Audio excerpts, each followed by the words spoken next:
Good morning! It's the first day in London and we're here at the Trafalgar Square to start off this very eventful day filled with the arts, adventure, and music.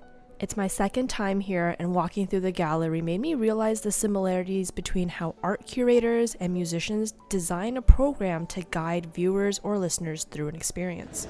I'm at the National Gallery. I'm so excited. As a musician, we consider things like the theme of the program, the pieces we will choose, how we will group those pieces together, and the overall flow. This thought process for programming is similar for art curators. They have to consider the height, the placement, and the spacing between the artworks. How close is too close? Or should you put the paintings on the opposite walls or side by side to be juxtaposed? Is there a theme of the room, and if so, should the paintings be ordered chronologically for storytelling or grouped together by color, theme, or affect? Which piece is the center focal point, and how should paintings be arranged to help guide the experience? Most galleries have white walls, but in this case, we've got colored walls. So how do you choose that? Because the color of the walls definitely shouldn't compete with the artwork. Instead, it needs to complement, unify, or enhance a certain element in the painting. I'm just loving this blue room. Now don't get me started on framing because that's a whole other component. I feel like curating art is an art in and of itself, and I'm sure this isn't even the tip of the iceberg. Coming to the National Gallery reminded me that there are people and places that genuinely love and support the arts. People who not only give the viewer the best time to appreciate these masterpieces, but also give the paintings and the artists their due respect. In fact, there is so much love and support for the arts that children here get the opportunity to learn and engage with art with these fantastic guides. I later purchased a book from the gift shop called Think Like an Artist by Will Gompertz because, funnily enough, I never thought of myself as an artist even though I'm a musician. I'm unconvinced of myself because of the overthinking, analytical mind that was developed through the STEM-oriented education program. Now don't get me wrong, I don't think I'm special, but I do believe that we all have that special artist inside of us that we could use more of to live a more creative and fulfilling life. So I'm always looking for things to draw out and program my artist brain. I devoured this book in 2 days, and here is an amalgamation of Gompert's words that I hope might coax and nurture your inner artist. The act of making and creating is deeply satisfying, life-affirming, and rewarding.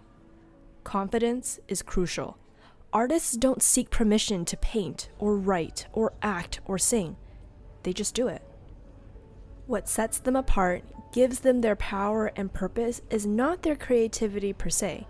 We all have that. Rather, it's the fact that they have found a focus for it in an area of interest that has fired their imagination and provided a vehicle for their talents. Artists turn nothings into somethings. They do it by behaving like any other entrepreneur, taking the lowliest of materials, mud, and transforming it into something beautiful and valued, making a canvas they cover worth more than a blank canvas. Artists are entrepreneurs. They're willing to stake everything for the chance to go it alone and make the work they feel compelled to create.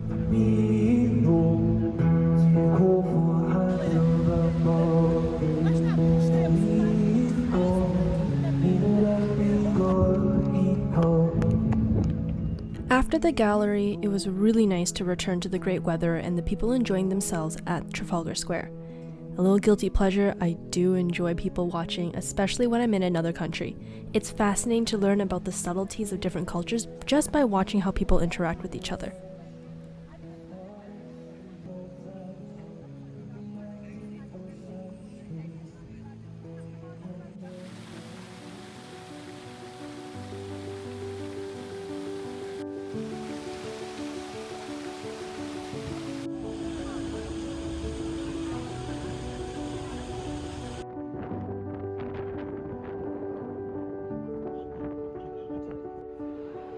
Heading on over to Covent Gardens, this is such a beautiful and charming place with many shops and places to eat. I wasn't hungry enough for buns and buns, but I would definitely recommend this restaurant if you're ever here. I tried this place a little later on my trip and it didn't disappoint. Ben's cookies ended up being a great choice for a snack though.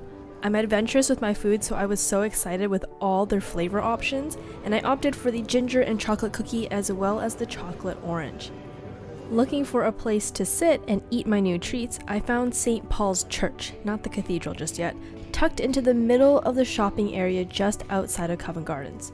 It's a quiet and cozy place, a perfect area to try out the cookies and read a book. Got some cookies. And they're still warm, so we've got two. This is what it looks like. We've got ginger peas and chocolate.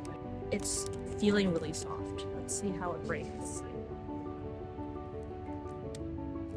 Oh yes, look at that. Delicious.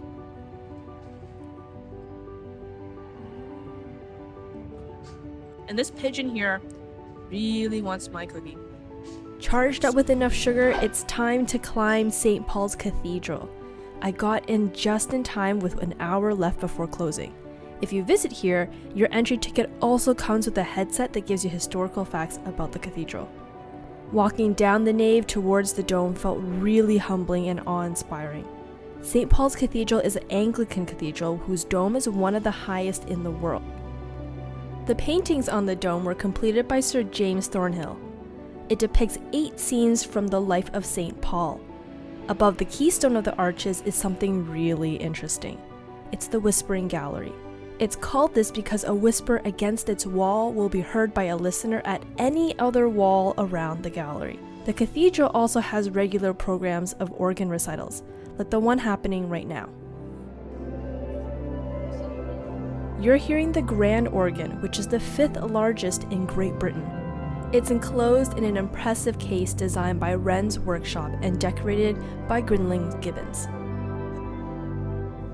Okay, so earlier I said that it's time to climb the cathedral. And that's because you can walk up the 528 steps to get to the top where the Golden Gallery is and also the beautiful panoramic view of London. That was like the most workout I've done in many years.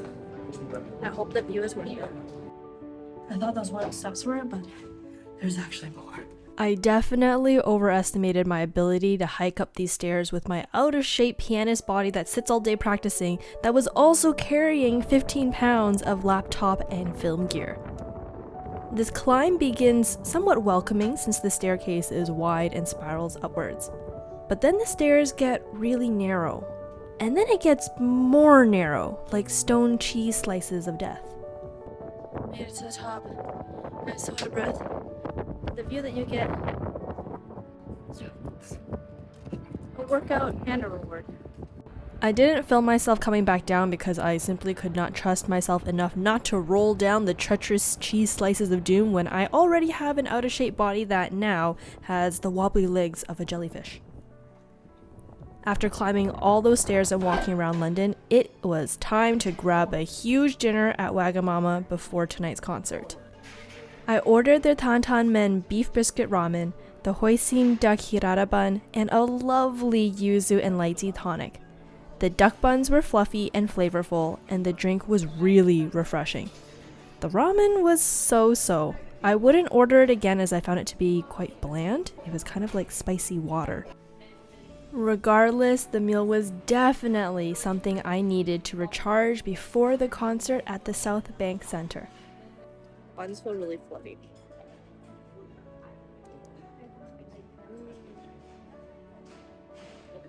Super fluffy with the buns. It feels really good. I always love hoisin sauce. I feel so grateful to have had the chance to hear a concert in another country. It's a first for me.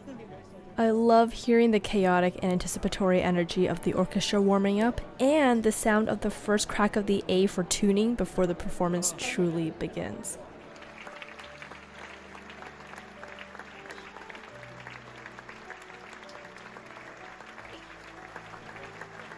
The program had 2 symphonic works and also the Emperor Concerto with the pianist Boris Gilberg. The blend and the balance of the Royal Philharmonic Orchestra was amazing, and Gilbert played wonderfully. He gave us 2 encores as well. What a great way to end such an eventful day filled with arts and culture.